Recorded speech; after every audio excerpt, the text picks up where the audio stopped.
एक बड़े digital arrest के मामले में क्राइम ब्रांच में एक एफआईआर रजिस्टर की गई थी, जिसमें 1 करोड़ 60 लाख से अधिक का जो डिजिटल अरेस्ट हुआ था।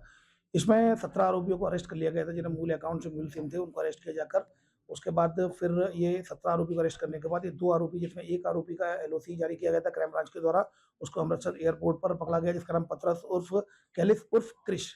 जो पूछताछ में नाम सामने क्रिश भी आया है उसका, जो क्रिश बन के काम करता था। वहीं दूसरी ओर एक सौरभ वापी का गुजरात का था, उसको भी गिरफ्तार कर लिया गया था। इसमें गिरफ्तारी के बाद उनको इंटरोगेशन किया गया था, पुलिस रिमांड लिया गया था। पुलिस रिमांड पर उनके द्वारा, जो कि कल पथरस का पुलिस रिमांड खत्म हो गया, उसको माननीय न्यायालय के समक्ष पेश कर दिया गया। आज सौरभ का पुलिस रिमांड खत्म हो रहा है, तो आज पेश किया जाएगा। उन्होंने पूछताछ में पूरी प्रक्रिया बताई कि किस तरीके से इनको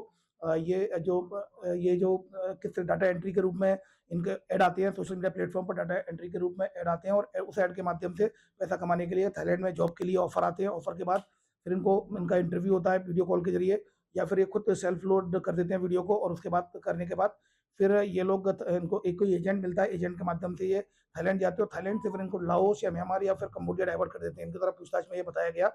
और इसमें इनके द्वारा ये बताया गया किस तरीके से उनका क्या रोल था। तो इनको डाटा एंट्री ऑपरेटर के रूप में ले जाया गया था, लेकिन वहाँ उनका रोल था, उनको बताया गया कि स्कैम करना है, और इसमें स्कैम में आपका रोल है फाइंडर का रोल। तो पहली स्टेज पर फाइंडर आते हैं, जो कि ये पता करते हैं सोशल मीडिया प्लेटफॉर्म से, इंस्टाग्राम, फेसबुक से ये पता करते हैं किसको टारगेट किया जा सकता है, और ये लोग टारगेट करके जो प्रोफाइल्स होती है, उन प्रोफाइल्स को सिलेक्ट करते हैं और फिर ऊपर बढ़ाते हैं। तो ऊपर दूसरी जो इनका लेयर होती है, वो चैटर्स की लेयर होती है, जो कि चैट करता है। चैट करने के बाद उनको ये बताता है कि चैट करता है, उसको इमोशनली ट्रस्ट बिल्डअप करता है और उसको विश्वास में लेता है, और फिर उसको कहीं ना कहीं इन्वेस्टमेंट कराता है या विश्वास में लेकर उसके साथ स्कैम करता है।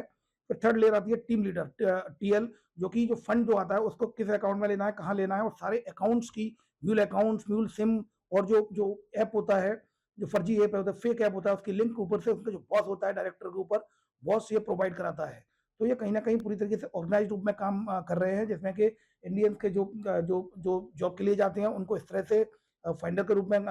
काम कराते हैं। इसके अलावा यहाँ कई लोगों को, जो भोले वाले लोगों को, इनमें म्यूल अकाउंट में, जो टेलीग्राम या सोशल मीडिया के प्लेटफॉर्म के जरिए ये लोग एक म्यूल अकाउंट्स खोलने के लिए कमीशन का लालच देकर उनके अकाउंट कराते हैं, जिसमें कि अकाउंट पर पैसा लेकर फिर क्रिप्टो करेंसी के माध्यम से बाहर ट्रांसफर कराते हैं। तो फिलहाल इसमें इस तरह की बात सामने आई। इनके द्वारा बताया गया काफी वर्कलोड रहता था, वहाँ 16 से 17 घंटे काम कराते थे, और उसके बाद अगर टारगेट पूरे नहीं होते तो प्रताड़ित भी किया जाता था, जिसमें कि इलेक्ट्रिक शॉक की स्टिक भी थी, वो भी था, उनको पुशअप लगाए जाते थे और रनिंग वगैरह भी करवाते थे। तो कहीं ना कहीं टारगेट का काफी प्रेशर रहता था। फिलहाल मैं इलेक्ट्रॉनिक मीडिया के माध्यम से अनुरोध करना चाहूंगा कि इस तरह से जो भी प्लेटफॉर्म पर, सोशल मीडिया प्लेटफॉर्म पर इस तरह के जो ऐड आते हैं, कृपया करके इन ऐड के झांसे में ना आए। बाहर अगर विदेशों में नौकरी लगाने के नाम पर इस तरह से फ्रॉड किया जाता है, इनको फ्रॉड के रूप में भी इस्तेमाल, फ्रॉड कराने के लिए भी इनका इस्तेमाल किया जाता है। तो ऐसी स्थिति में आप सबसे पहले ऑफिशियल वेबसाइट को चेक करें, और ऑफिशियल एजेंट के माध्यम से पूरा वेरिफिकेशन करने के बाद ही आगे बढ़े। कोई चाइनीज का भी फोटो है? यस, इसमें इनके द्वारा जो चाइनीज का नाम बताया गया, लीजो, जो इनका बॉस था, तो जो मेन